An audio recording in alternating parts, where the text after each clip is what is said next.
রক্তের ধারা। সেই রক্তের ধারা গড়িয়ে গড়িয়ে পড়ছে উপর থেকে নিচে, মিশে যাচ্ছে সমুদ্রের পানিতে। সম্প্রতি ইরানে ঘটেছে এমনই একটি অতি বিস্ময়কর প্রাকৃতিক ঘটনা, যা একই সাথে সারা বিশ্বের মানুষকে মুগ্ধ ও হতবাক করেছে। সেখানে প্রবল বৃষ্টিতে রক্তের মতো লাল হয়ে উঠেছে সমুদ্র সৈকত।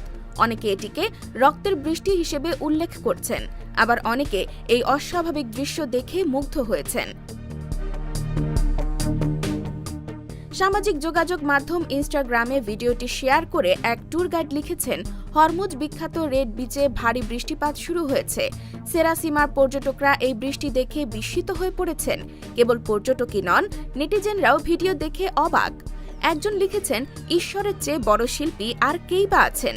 দৃশ্যটিতে যতই ভয়াবহতার রং থাকুক, আসলে প্রকৃতির এই খেয়ালে সকলেই মুগ্ধ, এবং সব মিলিয়ে তা এতই নান্দনিক যে সেই আকর্ষণ